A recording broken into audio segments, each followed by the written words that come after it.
आज हम आपको एक कथा का श्रवण करा रही हूँ जो सुनने मात्र से आपके जीवन में सुख संपत्ति और धन की वर्षा होगी। तो चलिए कथा को प्रारंभ करते हैं। अगर आप यह कहानी सुन रहे हैं तो पूरा सुनिए। इस कथा को आधा अधूरा छोड़कर जाने की गलती मत करिएगा, क्योंकि इस पवित्र कथा को पूरा सुनने से मन चाहा फल की प्राप्ति होगी। इसलिए इस कथा को पूरा सुने। आप शिव भक्त हैं तो भोलेनाथ का अनादर ना करें। भगवान शिव माता पार्वती से कहते हैं, जब इंसान अपने जीवन में किसी बड़े लक्ष्य को हासिल करता है तो इंसान बहुत खुश होता है। मनुष्य को कभी कभी तो ये खुशी इतनी ज्यादा बढ़ जाती है कि उसके भीतर अहंकार का जन्म होने लगता है। लेकिन वहीं दूसरी तरफ जब मनुष्य अपने जीवन में किसी लक्ष्य को हासिल करने से चूक जाता है और हमसे हासिल नहीं कर पाता है, तो उसी जगह मनुष्य के मन में निराशा, उदासी और समस्याओं जैसे भाव उत्पन्न होने लगते हैं और इंसान बहुत दुखी भी रहने लगता है। लेकिन मनुष्य को आगे बढ़ाना है तो इन दोनों बातों पर इंसान को नियंत्रण रखना चाहिए। यदि मनुष्य इन दोनों पर अपना नियंत्रण रखते हैं तो वह इंसान बहुत आगे जा सकता है और अपने जीवन में बड़े बड़े लक्ष्यों को हासिल कर सकता है। तब माता पार्वती कहती है, वह कौन सी दो बातें हैं जो मुझे अभी तक मालूम नहीं पड़ा। तब भगवान शिव कहते, जब कोई व्यक्ति किसी बड़े लक्ष्य को हासिल करता है तो मन ही मन उसके अंदर घमंड का भाव उत्पन्न होने लगता है। वो अपने सामने किसी को कुछ नहीं समझता, यहाँ तक कि वह छोटे और बड़े का लिहाज तक भूल जाता है। उसे अपने सामने कोई नहीं दिखाई पड़ता, यहाँ तक कि वो खुद को ही ईश्वर तक मानने लग जाता है। और ये अहंकार इतना तक बढ़ जाता है कि वह इंसान दूसरों का अपमान करने से भी नहीं चूकता। क्या उसके लिए गलत है और क्या सही, उस इंसान को पता नहीं चल पाता। वही दूसरी तरफ यदि कोई व्यक्ति अपने लक्ष्य को हासिल करने से चूक जाता है तो उसका मन निराशा से भर जाता है। वह उदास हो जाता है, उसे दुख घेर लेते हैं, उसे कुछ भी नजर नहीं आता। वो इतना परेशान हो जाता है कि उस व्यक्ति के मन ही मन गलत विचार उत्पन्न होने लगते हैं। उस व्यक्ति की सारी उम्मीदें पल भर में टूट जाती हैं, सारी आशाएं पल भर में बिखर जाती हैं। उसे अपना जीवन भी निरर्थक लगने लगता है। उसने जो मेहनत की, जो कोशिश की, वह सब उसे बेकार लगने लग जाती है। यहाँ तक कि उस हार के बाद वह व्यक्ति कभी वापस उठ खड़ा नहीं हो पाता है। उस व्यक्ति में इतनी हिम्मत भी नहीं रह जाती। फिर भगवान शिव कहते हैं, हे देवी, आज एक ऐसा मंत्र बताने जा रहा हूँ जिससे उसकी हार जीत में बदल जाए। जीत के बाद उसके मन में वो घमंड भी उत्पन्न न हो पाए। यदि वो इंसान हार भी गया तो उसके मन में उदासी, निराशा, इन सभी के लिए कोई जगह नहीं बचेगी। तब माता पार्वती कहती है, हे देवों के देव महादेव, आप ही बताइए कि वह कौन मंत्र है जो मनुष्य को मिल जाए तो इंसान अपने लक्ष्य को आसानी से पा सकता और उसे थोड़ा भी घमंड नहीं होगा। तब भगवान शिव कहते हैं, हे प्रिय, तो आज की इस कहानी के माध्यम से मैं आपको यही बताने वाला हूँ कि ऐसा कौन सा मंत्र है जो दोनों ही परिस्थितियों में मनुष्य के लिए फायदे का काम करेगा और न तो इंसान के मन में घमंड उत्पन्न होगा और न ही हार में निराशा या फिर उदासीनता का भाव उत्पन्न होगा। इंसान इन परिस्थितियों से पल भर में बाहर निकल पाएंगे। तो चलिए कहानी प्रारंभ करते हैं। एक समय की बात है, किसी नगर में एक बहुत बड़ा व्यापारी रहा करता था। उस व्यापारी का कारोबार बहुत दूर दूर राज्यों में फैला हुआ था। वह व्यक्ति बहुत ही दयालु भी था और लोगों के साथ बहुत अच्छा व्यवहार भी किया करता था। व्यापारी संघ में उनकी बड़ी तारीफ भी होती थी। कोई उनसे ऊंची आवाज में बात नहीं करता था और ना ही उस व्यापारी से कोई गलत शब्द कहता था। वह व्यापारी इतना व्यस्त रहता था कि उसे खुद के लिए भी समय निकालना भारी पड़ जाता था। वह व्यक्ति हमेशा अपने कारोबार में व्यस्त रहता था। उसके पास तनिक भर का भी समय नहीं था, जिस कारण वह अपने आध्यात्मिक ज्ञान से दूर हो चुका था और ना ही बयान कर पाता था और ना ही उसके पास पूजा पाठ करने तक का भी समय था। उसका कारोबार बहुत अच्छा चल रहा था, लेकिन कुछ समय बाद वो बहुत ही परेशान रहने लगा। वो व्यापारी बहुत ज्ञानी भी था। उसे संसार के नियमों के बारे में भी पता था कि कोई भी व्यक्ति दिन भर मेहनत करके, अपने पूरे जीवन भर मेहनत करके, चाहे कितना भी धन कमा ले, चाहे कितना भी वैभव कमा ले, लेकिन अंत समय में वो इसे अपने साथ ले नहीं जा सकता। वह जानता था कि इस दुनिया में पाने जैसा कुछ नहीं होता और ना ही कुछ खोने के लिए रह जाता है। वह जानता था कि अंत समय में हमारे साथ इनमें से कुछ भी नहीं जाने वाला, सब कुछ यहीं का यहीं रह जाता है, जिस कारण वो और भी ज्यादा परेशान रहने लगा था। उसे अपने कारोबार से थोड़ा भी समय नहीं मिल पाता था कि वह ध्यान कर सके, पूजा पाठ कर सके। वह इसका हल निकालना चाहता था, जिस कारण उस व्यापारी को एक युक्ति सूझी।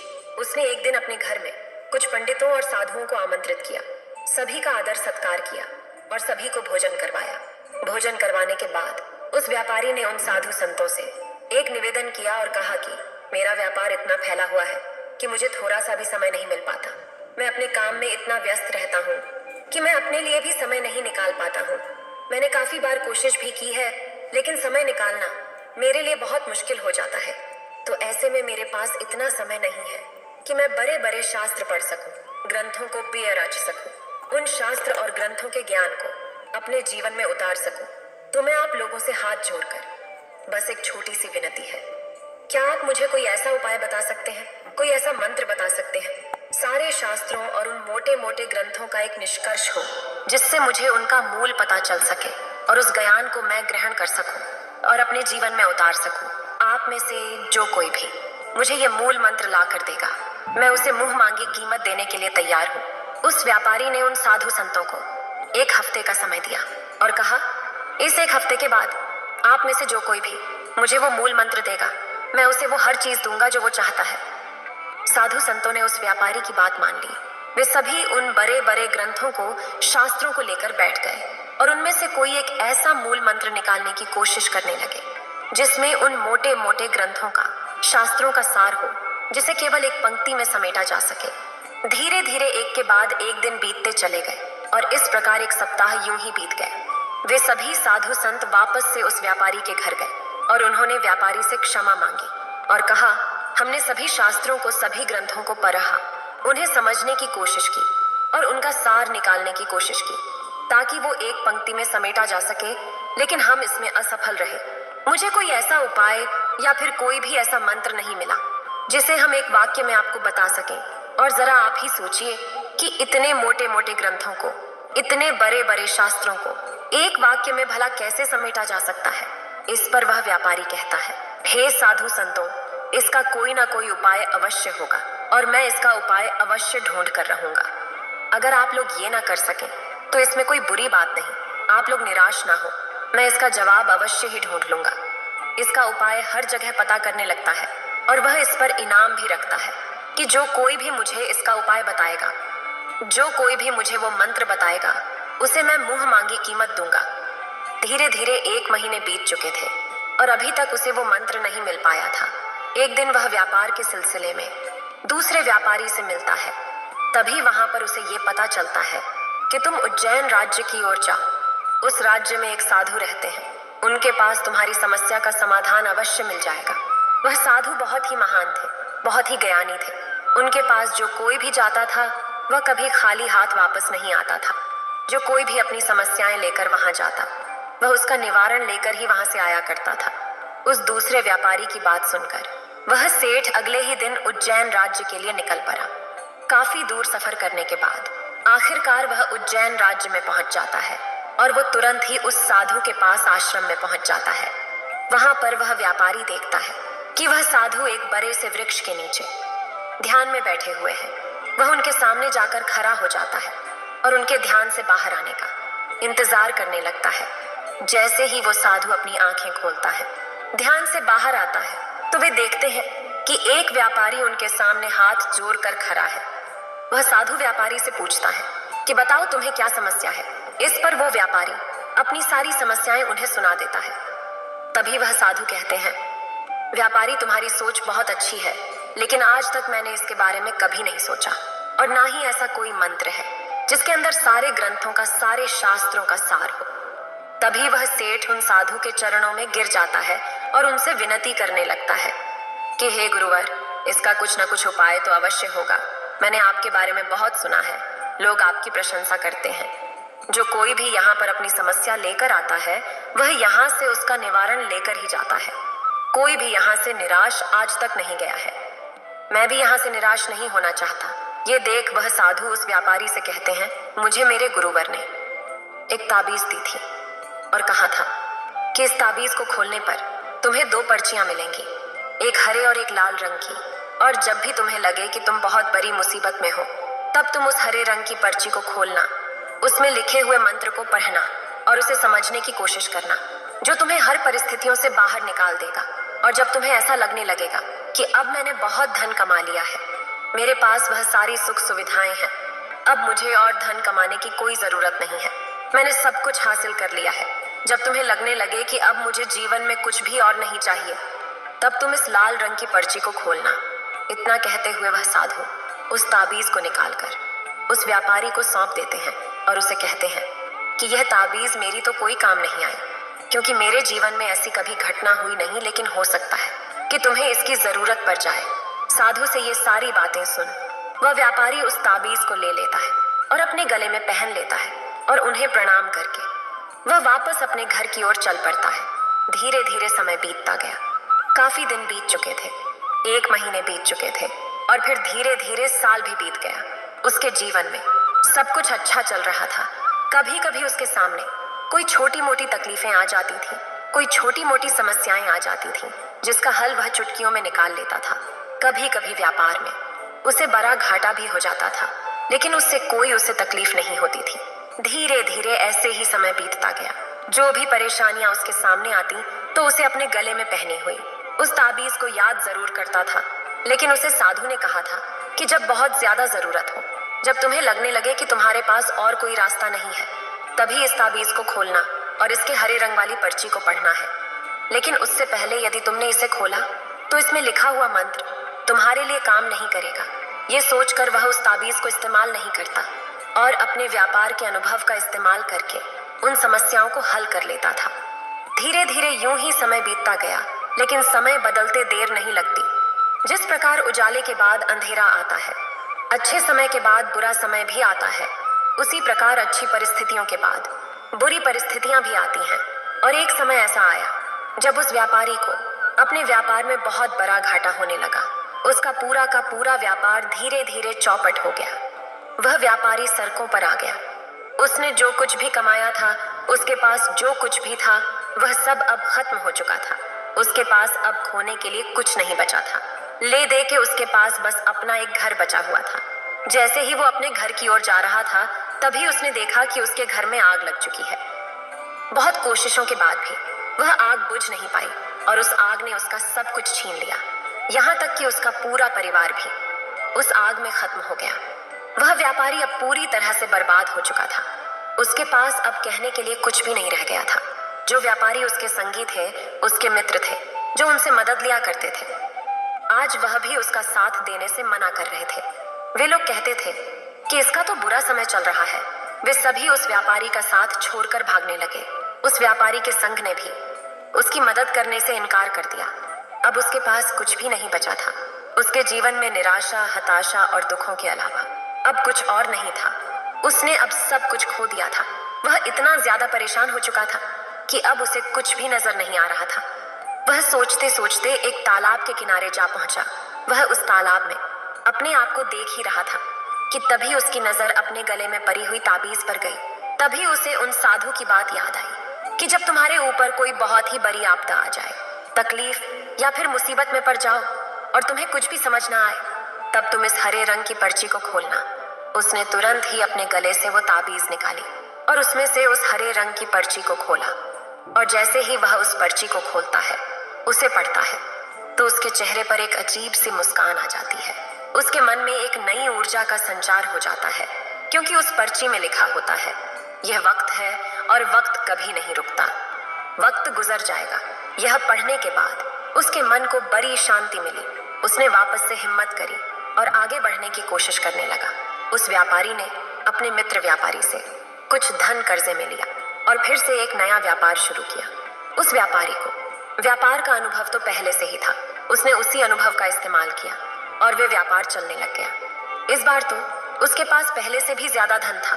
वह इतना ज्यादा धनवान हो चुका था कि अब सारे व्यापारी जो छोड़ छोड़ कर भागे थे, वह वापस उसके पास आने लगे और यह व्यापार भी दूर दूर तक राज्यों में फैल गया। तेजी से व्यापार फैलने लगा था और उसके पास अब किसी चीज की कोई कमी नहीं थी। वह व्यापारी और भी ज्यादा धनवान होने के बाद उसने दूसरा विवाह भी कर लिया और उसके 2 बच्चे भी हो गए। धीरे धीरे ये व्यापार बढ़ता ही गया। समय बीतता गया। धीरे धीरे महीने, फिर उसके बाद साल। उसने धीरे धीरे सब कुछ हासिल कर लिया था और अब उसे कुछ और पाने की इच्छा भी नहीं थी, क्योंकि वह अब बूढ़ा हो चुका था और उसके जीवन में उसे जो कुछ भी पाना था वह उसने पा लिया था। उसके बच्चे अब बड़े हो चुके थे और व्यापारी के बच्चों ने उनका व्यापार को भी संभाल लिया था। अब उसके मन में और धन कमाने की कोई इच्छा नहीं बची थी। तभी साधु की दूसरी बात भी आ गई। साधु ने कहा था, जब तुम्हें लगे कि तुमने जीवन में सब कुछ हासिल कर लिया है और अब तुम्हें और कुछ हासिल करने की कोई जरूरत नहीं है, तब तुम इस ताबीज की लाल रंग की पर्ची को पढ़ना। वह तुरंत ही अपने गले से उस ताबीज को निकालता है और इस लाल रंग की पर्ची को पढ़ता है। उसे देखने के बाद, उसे पढ़ने के बाद उसके मुख पर एक उदासी छा जाती है, क्योंकि इस पर्ची में भी वही बात लिखी थी, ये तो वक्त है, ये भी गुजर जाएगा। कुछ देर उदास रहने के बाद वह व्यक्ति जोर जोर से हंसने लगा और सोचने लगा कि दोनों ही पर्चियों में केवल एक बात लिखी थी, जिसमें पूरे जीवन का सार भी लिखा हुआ है। सारे ग्रंथ, सारे शास्त्रों का सार यही तो है, जिसे केवल एक ही वाक्य में लिखा गया है। जब भी हम अपने जीवन में हार जाते हैं या हमारा कोई काम नहीं बन पाता, हमारे मन में निराशा उत्पन्न होने लग जाती है, हमें कोई रास्ता नजर ही नहीं आता। लेकिन ऐसी परिस्थिति में अगर हम अपनी सोच को इस तरह से बना लें कि ये तो वक्त है, ये गुजर जाएगा, तो इंसान कभी भी हिम्मत नहीं हारेगा और ना ही कभी उदास होगा। जो इस सच को जान लेता है कि ये तो वक्त है और वक्त कभी नहीं रुकता, इसका गुजरना तय है, वह कभी भी जीवन की इस उलझनों में नहीं पड़ता है। वो अपने कार्य को निरंतर करता रहता है और वही जानता है कि आज नहीं तो कल समय जरूर बदलेगा और जो कुछ उसे हासिल करना है वो उसे हासिल भी कर लेगा। वहीं पर यदि कोई व्यक्ति जीतता है, किसी बड़े लक्ष्य को हासिल करता है, तो उसके मन में ये घमंड भी उत्पन्न हो जाता है कि वही सब कुछ है। लेकिन उसे भी ये बात जानने की जरूरत है कि ये तो वक्त है, आज हम जीते हैं तो हो सकता है कि कल हम हार भी जाएं, क्योंकि ये समय कभी नहीं रुकता, इसका बदलना तय है। और यदि कोई इसे अच्छे से जान ले तो उसे कभी भी अपने जीतने पर घमंड भी नहीं होगा। जिस प्रकार हमारा जीवन चलता रहता है, कभी सुख तो कभी दुख, कभी अच्छी परिस्थितियां तो कभी बुरी परिस्थितियां आती ही रहती हैं, और यही प्रकृति का नियम है। कभी भी कोई भी वस्तु एक जगह पर नहीं टिक सकती। तो हमारे जीवन में सुख और दुख एक समान कैसे रह सकते हैं, कैसे रुक सकते हैं? समय कभी एक समान नहीं रहता। मनुष्य कब अमीर से गरीब और गरीब से अमीर बन जाता है, यह कोई नहीं कह सकता। हमारा वक्त कभी भी बदल सकता है, इसलिए ना तो अपनी जीत पर अहंकार कीजिए और ना ही अपनी हार पर रोइए। इंसान अपने जीवन में कभी भी अहंकार को मत पालेगा, क्योंकि अहंकार मनुष्य का सबसे बड़ा शत्रु होता है। क्योंकि अंदर ही अंदर हमें गलत राह दिखाता है और हम उस गलत राह को अपना भी लेते हैं, क्योंकि ये हमारी आंखों पर एक ऐसी पट्टी बांधता है जिससे हमें कुछ भी नजर नहीं आता। हमें तो बस यही दिखाई देता है कि हम ही सब कुछ हैं और हमारे बिना कुछ नहीं। इसलिए अपने अहंकार को काबू में रखने की कोशिश कीजिए, क्योंकि समय सबसे बड़ा बलवान होता है। और दूसरी तरफ, यदि आप अपने किसी लक्ष्य को हासिल ना कर पाए हो तो निराश होकर बैठने की कोई जरूरत नहीं। फिर से उठिए, क्योंकि यह समय आज नहीं तो कल अवश्य बदलेगा और आपकी मेहनत अवश्य रंग लाएगी। यदि आप लगन और मेहनत से अपने कार्य को करते रहेंगे तो आप अपनी मंजिल को अवश्य ही हासिल कर पाएंगे। फिर भगवान शिव कहते हैं, अंत में मैं बस इतना ही कहना चाहूंगा कि जीवन निरर्थक है, ना मनुष्य कुछ लेकर आए थे और ना ही कुछ लेकर जाएंगे। लेकिन जब तक हम इस बात को समझते हैं तब तक ये वक्त गुजर जाता है और मानव को जाने का समय भी आ जाता है। इसलिए अपनी जीत पर ना तो अहंकार कीजिए और ना ही अपनी हार पर कभी निराश होइए। इतना कहकर भगवान शिव इस कहानी को समाप्त करते हैं। इस वीडियो को बोलते समय कोई त्रुटि हो तो मैं क्षमा चाहती हूँ। उम्मीद है आप सभी को ये वीडियो अच्छी लगी होगी। अगर आप शिव के सच्चे भक्त हैं तो चैनल को सब्सक्राइब और वीडियो को लाइक करके कमेंट में हर हर महादेव लिख दीजिए।